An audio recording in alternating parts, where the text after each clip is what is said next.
I sold my ex feet pics to pay my rent after he cheated on me. Make that money. Easy money for the feetsies. I'm pretty sure I found out my husband's parents use vegetables as sex toys. Okay, this is not as bad as the last two.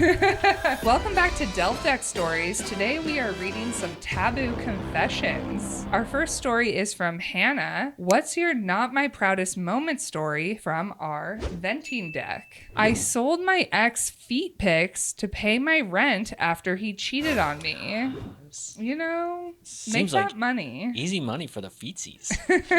I dated Jeremy in college and moved in with him after we graduated. It was honestly not the best relationship, but he ticked all the boxes for what you're supposed to look for in a partner. He was attractive, athletic, smart, charismatic, and had a very high-paying job, so he paid all the bills, which meant I could get a job I wanted at a nonprofit and not have to worry about money. Wow.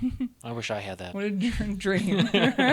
Of course, Jeremy ended up cheating on me, and I was furious and broke up with him. The only problem was we lived in a pretty expensive city, and now I was going to have to move out of our apartment. Jeremy didn't want to break up. He insisted his fling with the girl he cheated with was a one-time thing, and he begged me not to leave, but I wasn't going for it. I don't understand. Like, just take the L, dude. Yeah.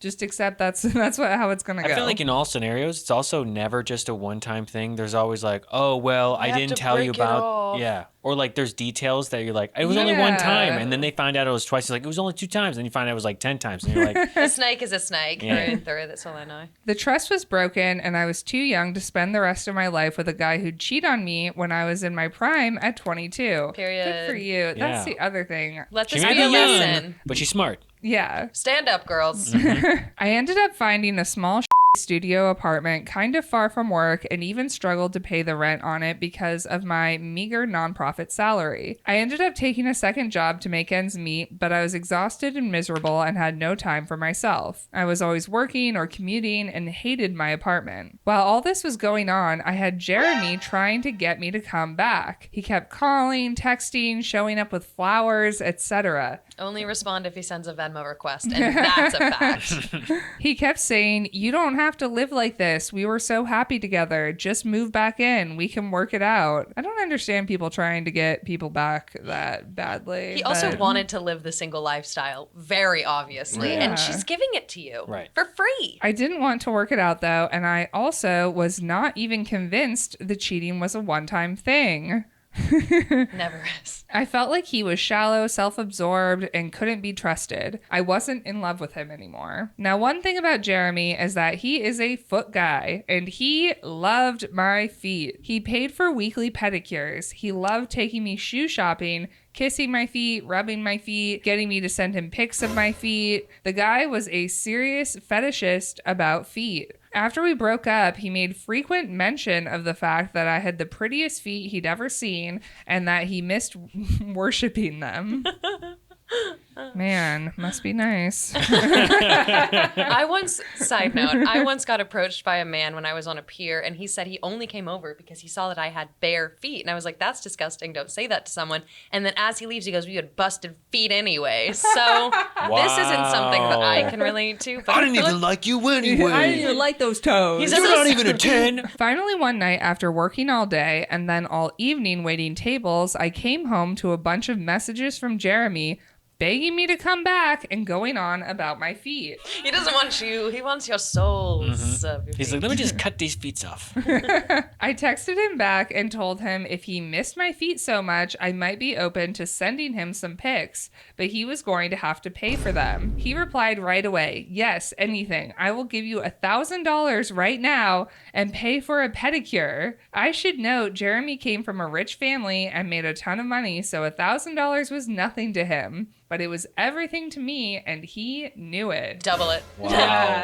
Negotiate. 1,000 per foot. I know how creepy this sounds, but I was so broke and miserable, and this was such an easy way to solve my problem. Not a way I am proud of, probably not a healthy way either, but it was a solution. Sending him feet pics was much easier than waiting tables and a lot more profitable. Yeah, sounds like it. Yeah, I love that for you because also I feel like that's hard to get into. Like it's anytime so hard. people are like, "Oh, just sell feet pics," I'm like, I don't I've even tried. know how I would get into the that. The market is oversaturated, exactly. baby. And we already know your feet are busted. And actually, at the time I tried to sign up for Foot Finder, that's what it's called, I had athlete's foot. So it was really just a sign from the universe, just like to stop.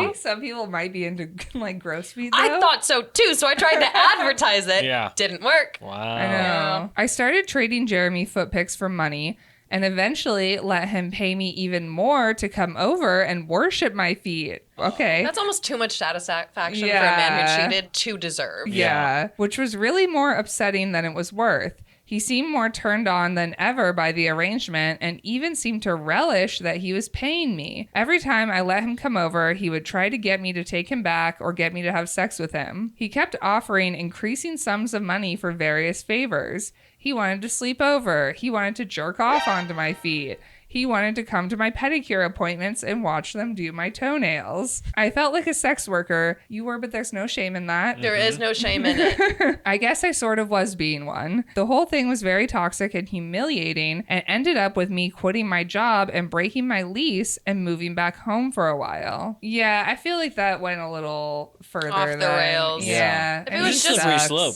If it's just pictures, like make his pockets hurt, babe. Pay your rent. But like yeah.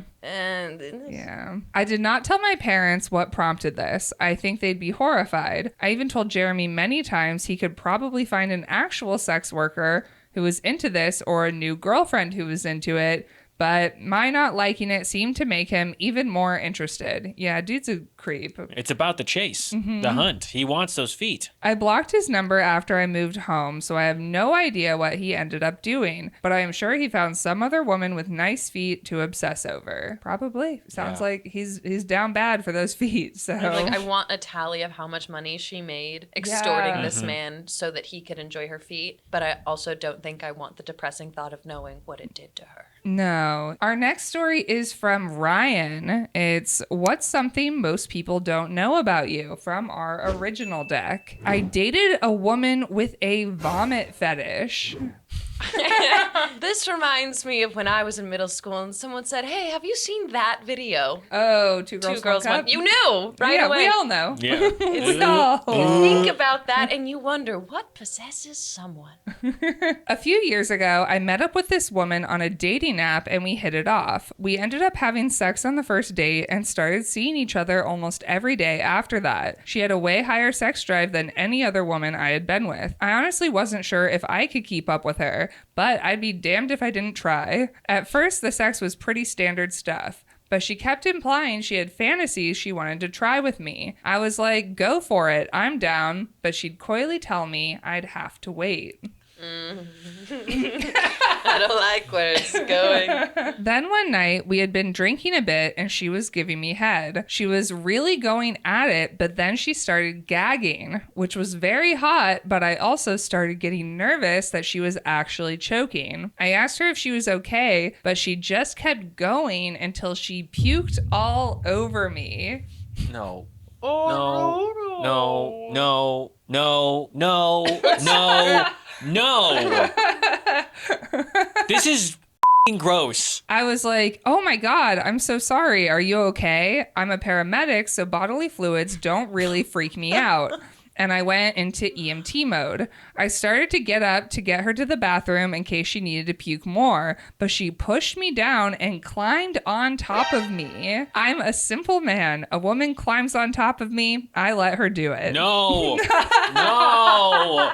What are we doing? The vomit could wait until later. I don't know if that's true. I don't think that's true at all. Hold it down, brother. She was completely wild, way more into it than she had ever been, which I was obviously thrilled about. Afterwards, I cleaned everything up and made sure she was doing okay. She told me it was the best sex she'd ever had. I was like, damn girl, you just threw up, but cool. Happy to hear it.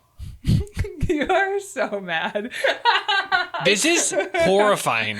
Like, just imagine, like, oh, to have no He's taking this very well. Yeah. That's what I was thinking. Like, being covered in vomit and then climaxing afterwards. Like, you gotta be a little freak too. Yeah. Are you telling me that your sense of smell would not kick in immediately and be like, oh yeah, let me climax while I'm like huffing in whatever she ate that day? The next time we were hooking up, she asked me to choke her. We had done this before, so I obliged, putting some pressure on her, but not too much, so I didn't actually hurt her. She started begging for more, so I added a little more pressure. Then she asked for more. I kind of paused and said, I don't think I'm comfortable with that. I don't want to hurt you. She got angry and was like, stick your fucking fingers in my mouth then. Oh my God. Did she think choking was going to cause her to throw up? I don't Wow. I don't know. She's Stick your like, fingers in my mouth. she's like, stop being a fucking baby. Stop being a Adam. Stick your fingers in my mouth. That sounded cool, so I did. Yeah, he's into this. Okay. Then she grabbed my hand and really started going to town, adding more fingers and almost getting my whole hand in there. I was like, what the hell is my life? This is so hot and really impressive. I think that... Whatever. You know what? If you're happy, I'm happy. Yeah, now at this point, now that we know he's okay with it, Yeah. now we're being assholes. Yeah, you know what? You do you. Then she turned her head to the side and threw up everywhere. Again, I was in shock and stopped, wanting to make sure she was okay. But then she was like, what the are you doing? Don't stop. So again... I continued. I feel like this is why people, put plastic covers over furniture, you know? Serial killers, Gabe. Yeah. Don't do that. If you see plastic covers on anyone's furniture, they have a vomit fetish. You heard it here first, folks. Not where Just I was going saying. with that. I was going to tell you to run. Misunderstood. After this time, I realized this might be the thing she was into. You think? Really? He's Really? a little slow to that draw. Yeah. He was like, I'm He's post-nut like, high right now. I'm suddenly realizing. She just really likes to test her gag reflex. I don't get it, though. So I asked her about it. Does throwing up turn you on or something? I asked. Yeah, she replied confidently. Is that a problem for you? Nope. I'll just make sure I stop making my bed with my good sheets. I responded. You know what? Maybe we're perfect for each other. And they're happily married. It wasn't necessarily my thing, but I loved how much she was into it, and I was stoked I was having this much sex, so whatever. No, dude, that is your thing now. That Dude, is your thing. But this is who it you are. speaks to how desperate this person must have been to get some puss that he was like, I'll put up with puke. Yeah. Yeah. We ended up hooking up for about 4 months. We didn't have a ton in common, but the sex was amazing, so that kept it going. I felt indifferent towards her fetish, and she seemed happy she had found someone who let her explore it. After a while, though, I started to worry a bit, since throwing up all the time isn't good for you or your oral health. Yeah. I expressed this and asked if there were other things we could try, but she got angry and told me I was kink shaming her. I wasn't. I was just concerned, but she wouldn't hear any of it. Then, one day at work, I was helping this elderly man, and he started throwing up. I've never told anyone this, but hearing him puke actually made me get hard. No! I told you! The connection was made. Oh my God, this is so gross. Oh my God. If they aren't. And now it's an old man. That's a new pathway in. I was like, oh no, this woman has trained me to get turned on by the sound of puking. I was no better than one of Pavlov's dogs. I ended things a few days later. It was probably for the best, but I still think about her from time to time and hope she's doing okay. You gotta fill people in on your kinks before you just, I don't know, push them on someone? I don't know. Yeah, I think I'm kind of in shock at the story. Like we've said, I believe what need be said. I'm afraid to dive deeper. Yeah, we don't We don't want to know. Nah, I'm good. But I won't take the plunge in that store, but you should take the plunge into the Dell deck, baby. Yeah, let us know in the comments what you think about that. Our next story comes from Jeff, and it's who is the worst person you've ever dated from our venting deck. Maybe it'll be better, maybe it'll be worse. Let's find out. My extremely hot girlfriend was so disgusting that I finally had to break up with her. Not off to a great start. Buckle up. I met Kaylee out at a bar and she was so beautiful I couldn't believe she was interested in me. I only ended up talking to her because my friend was chatting up her friend, so that's how I ended up talking to her.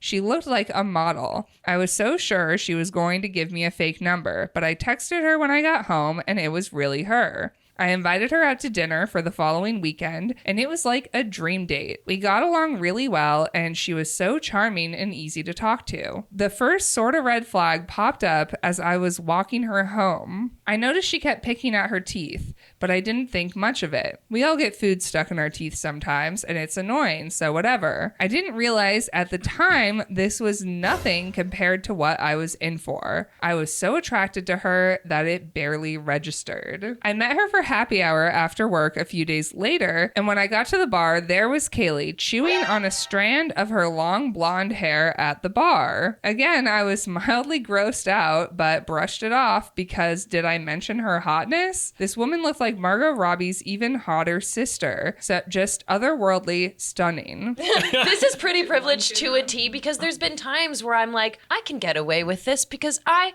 have this privilege. Yeah. Let me just be ugly and stupid, but people think it's quirky and funny because I'm hot. It is a real thing. Happy hour was fun, and we ended up making out a little at the bar, and I invited her back to my apartment after. We started fooling around at my place, and I asked her if she wanted to stay over. She said she did. Took her to my room, and we were making out. I took off her top and noticed her bra was kind of dingy looking.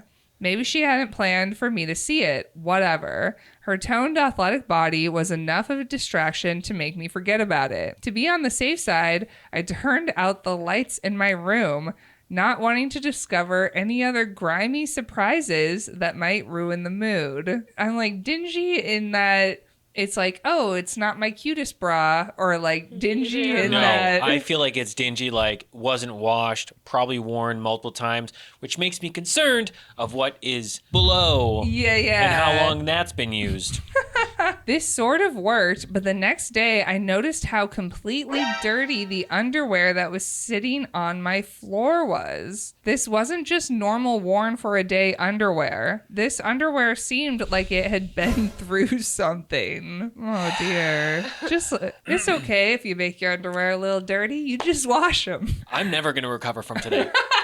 This is, I don't know what comes after this story, but like, I'm done. I know this should have been an even bigger red flag, but at this point, we'd had 2 amazing dates and spent the night together. Okay, all this is telling me is that some men might be stupid. Yeah. Or you're like, well, I was getting laid. She pants, but whatever. She still got laid. I was smitten in spite of the kind of gross habits. I told myself maybe she hadn't planned to spend the night and didn't expect me to see the underwear. Maybe it was a one-off thing. Okay, but she shouldn't be wearing dirty underwear. Nope. I ended up dating this girl for a couple months, and she probably changed her underwear like once a week. It was insane. Why didn't you say something? I'm sorry. I get that's not their place, but like hygiene for partners, you'd be like, hey, I have a question. Why are you wearing the same underwear? Because maybe assume best case scenario, she really doesn't know basic hygiene, and you can teach her. Otherwise, this is just like this feels like this is concerning. He's into it, but also as the woman, the health of what is brewing in that dirty underwear the pH is already good. high enough to disintegrate an ant down there. I don't want to know what happens untethered. She came over to my apartment the following weekend for a movie night, and I noticed she was surreptitiously chewing on her nails and spitting nail bits onto my floor. I was so stunned. I was like, hey, I have nail clippers in the bathroom if you need them. She goes, nah, I'm good. And keeps chewing away. Listen, as a person who unintentionally bites my nails. Yeah, let's see it. You defend it. Go ahead, girl. Listen, here's what no, I'm not going to defend it. I don't realize that it's happening. Okay. And if somebody were like, hey, do you want nail clippers? I'd be like, oh my God, thanks for like saying that. Yeah. And for calling out that like I'm biting on my nails because I genuinely don't realize I'm doing it. It's unconscious. Okay. But she seems like a problem. Anyway. I know I should have just been more direct and said, could you please not spit fingernail shards all over the floor that I just swept and mopped before you got here? But I tried to rationalize it.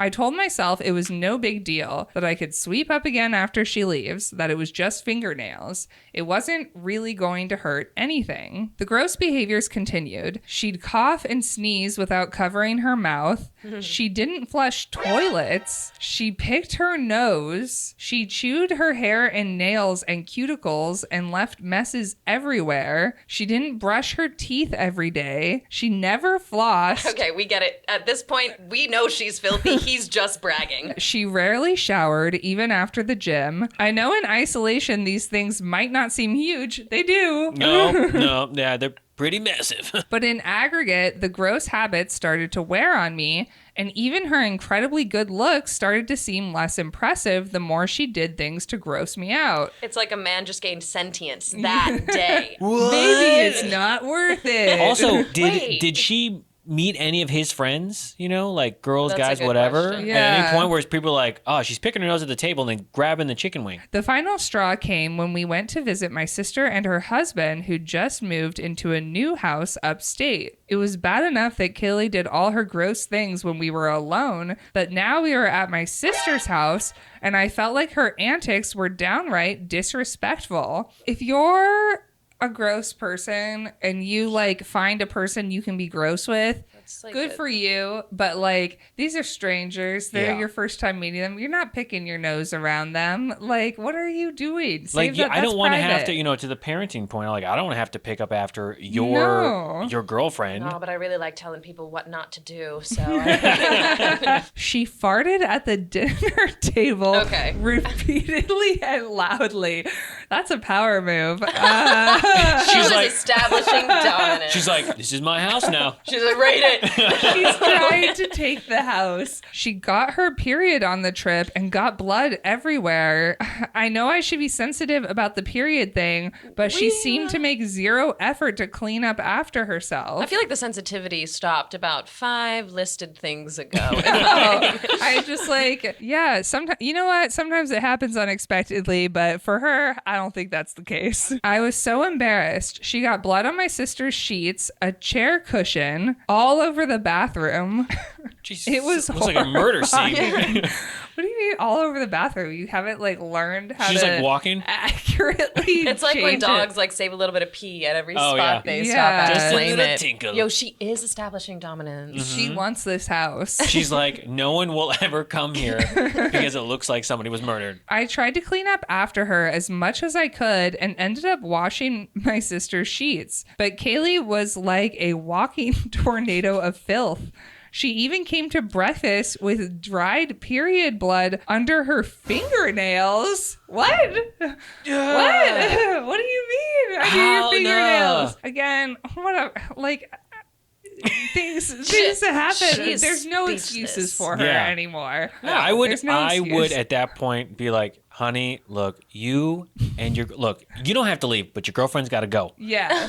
I would honestly say that. If I had, if I was a new homeowner and someone came by and was wiping boogers on the sofa, bleeding all over in random parts of the house, not washing their hands where there's period blood, I would assume they're sharing meals. I don't know what kind of meals, but like it's all in there. This is how someone walks away and is like, oh, I got salmonella, right? Like, this is how the bubonic plague started. Yeah. I wanted to throw up. It may have been the most upsetting thing she did the entire time. That's what caused him to feel like he was going to throw period up. Blood under the nails. Like it was that point he was like, and now I feel like I'm going to vomit. Side note, I'm also into that. And side note, then she goes, did. you can be disgusting, but I draw the line at having a period. I mean, saving it under your nails. Under the fingers I'm confused. How we got there? How it stayed there is probably ideas of how it got there. Why you kept it there, don't know. No idea if my sister or brother-in-law noticed, and I was too embarrassed to talk to them about it. Yes, they did. They noticed. She was farting at the table. The clerk at the grocery store noticed my brother.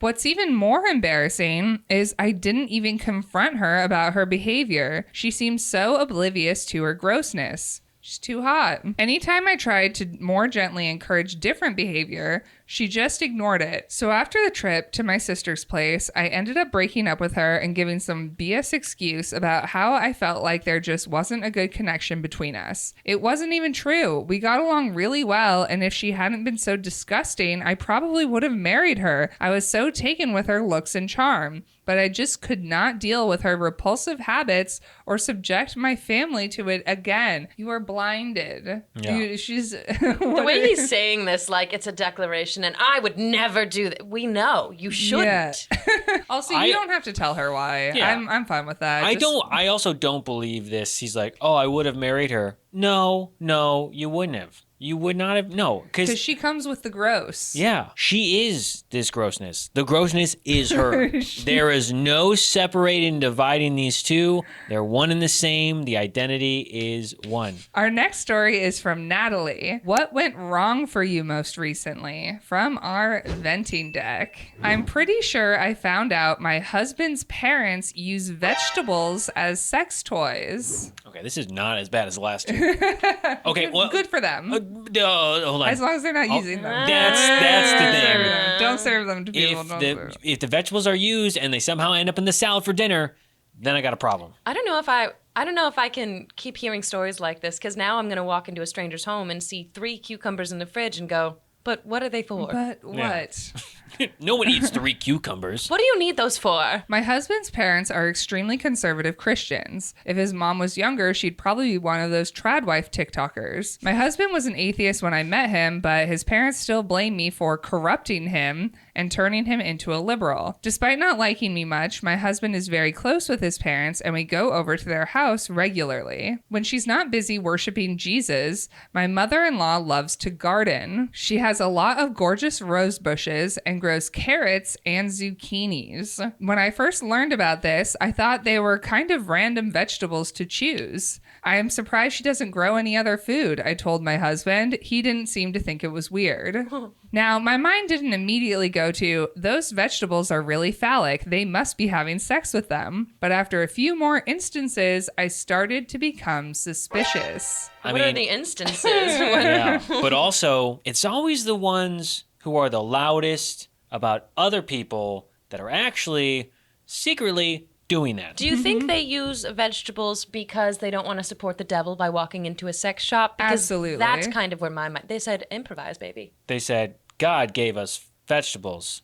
Vegetables but why so are many? God's toys. That was God giving everyone dildos. Thank There you, we God. go. First, there was the day we were over for dinner, and I was trying to be a good daughter-in-law by helping out in the kitchen, something my husband's mom and I both hate. She put me on salad duty. Basically, I got to cut vegetables while she hovered next to me and told me what I was doing wrong. I was slicing a tomato and trying to make conversation, so I asked her why she doesn't grow her own. You have such a lovely garden. I bet you'd grow delicious tomatoes. I tried to compliment her. Suddenly, she got very defensive. Are you saying that tomato isn't good enough? She asked. I was like, no, I was just asking why you don't grow your own. She then went on a rant about how the soil in their yard isn't right for tomatoes, and the tomatoes at the grocery store were perfectly acceptable. I should have just dropped it, but instead I asked, are the carrots and zucchinis at the store not acceptable? She slammed her hand on the counter and told me to mind my own business. I thought that was an extremely weird... God damn it. Like, calm down. I thought that was an extremely weird reaction, and I brought it up to my husband later. He brushed it off and told me she's always been precious about her garden. She probably thought you were insulting it, he said. Okay. I think the reason that she is like, micromanaging the cutting and stuff, she's like, those are very special and important to me. I use them. Not the foreskin. Yeah. Yeah. I take care of them, and then they take care of me. Another time we were at their house and she had recently harvested a bunch of zucchinis. My husband was telling her how good they all looked and she asked if we wanted to take some home. He said yes and she started picking some out for us. As I watched, I started to notice she was picking the smallest ones. My husband did not seem to be clocking this and I can't help but push her buttons. That one looks good, I said, pointing to one of the largest, more phallic zucchinis. No, sweetheart, that one is for us, she said. Oh, okay, what about that one? I pointed to another large zucchini. No, we want that one too, she said more sternly. What about that one? I pointed to another. Now she was getting pissed. Is there something wrong with the zucchinis I've selected for you? She asked. They just seem kind of small, I responded. My husband then decided to interject and told her we were very happy with the zucchinis she'd picked out and gave me a stop trying to start fights with my mom look. I don't know what had gotten into me, but I guess I was feeling extra feisty, so I pointed at one more zucchini, a small but thick looking guy. That one looks good. Can we have that one? I asked.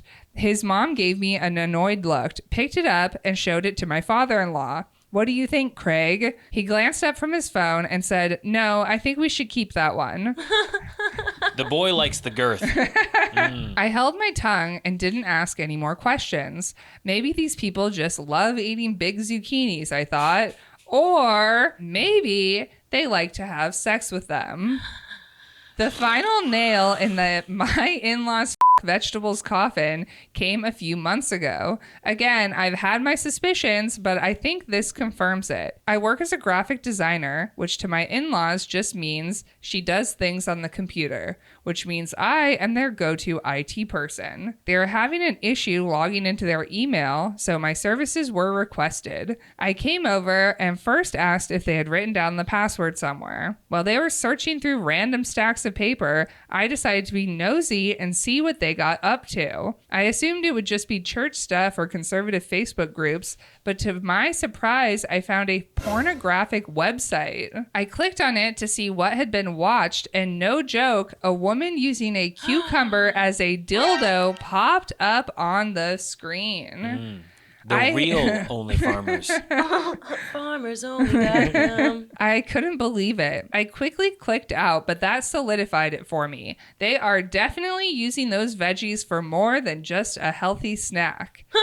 Also, I understand a zucchini, but a carrot seems pointy. I was thinking but the whatever. same thing. Like, are they pegging Craig with the carrot? Because Probably. That's what I'm thinking. Like, it's like, what, you know? Yeah, it so it's a goes little in gentler. nicely. After I helped them reset their password, I wanted to drop a little hint to see which one of them was watching the food porn. So I said something like, yeah, so using that new password should fix everything, but sometimes computer issues can come up if you are visiting unsecured websites. And gave a knowing look. I almost started laughing when both of their eyes widened. What do you mean? We aren't going to any naughty websites. We don't use the computer for anything like that, my mother-in-law insisted. I assured them it would be fine, but I did love making her squirm a bit, especially since she's never cared too much about making me feel welcome. I've jokingly asked my husband if he thinks his parents are using their vegetables as sex toys on a few occasions, but he always just tells me absolutely not. I doubt they even have sex, is usually his response.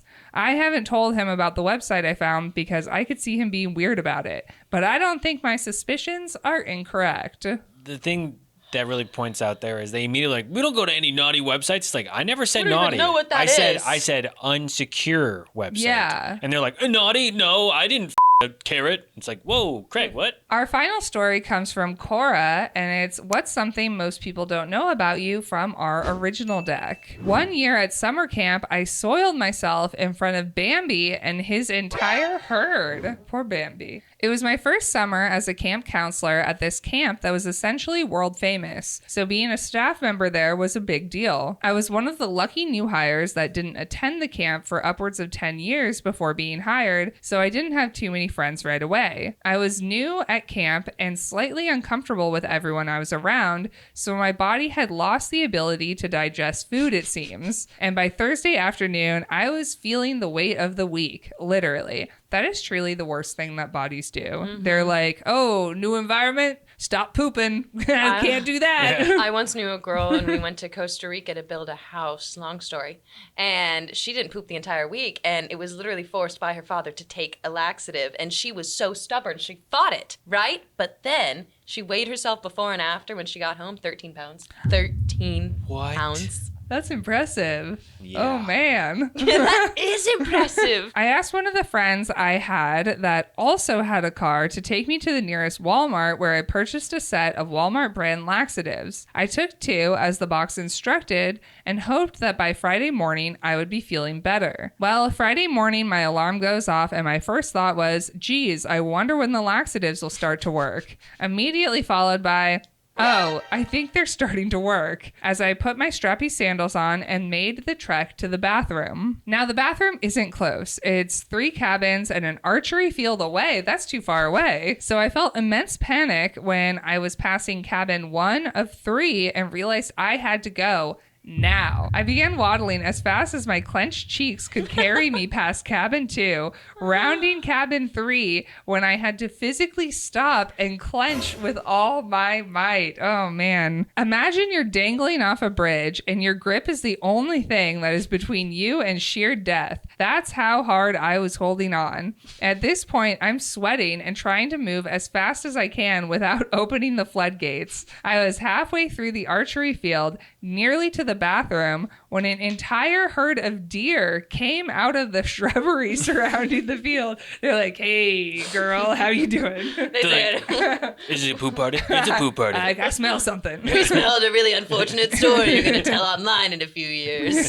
Literally, Bambi, his mom, dad, and siblings before hunting season. This is why his mom went and got herself killed.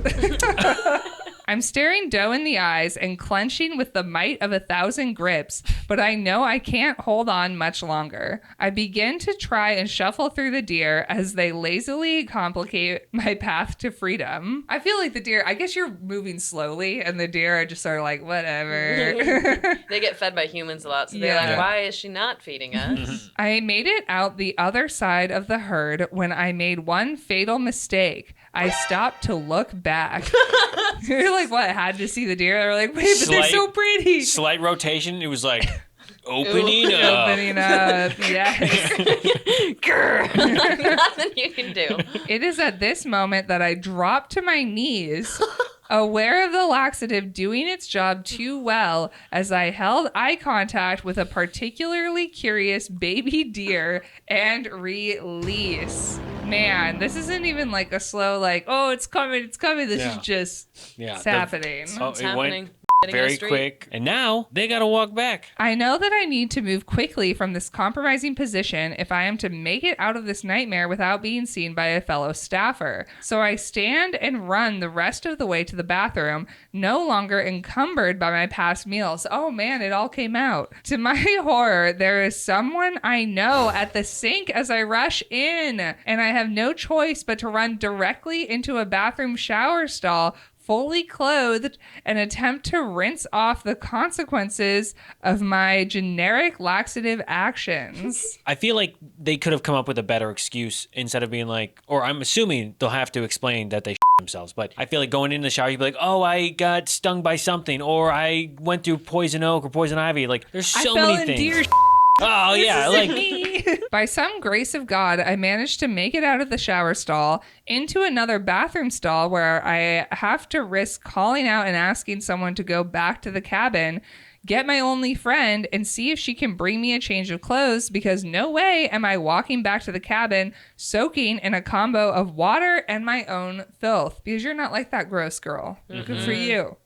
Good for you. My friend brings me a change of clothes and I make it to the morning meeting clean and on time with only me and a herd of deer, knowing the horrors that had unraveled earlier that day. On Fridays, the entire camp goes up to the archery field to do the archery championship. No. So as my kids are knocking arrows, I excuse myself to walk past the scene of the crime. praying there is no evidence. Not only was there evidence, however, there was a trail leading to the bathroom. Wow. Her ID badge was there. She said Ansley Hutchinson 5'7". Yeah. The deer had like written her name out there. Like, we know who it was. They signed it with a hoof print. We're not getting blamed for this again.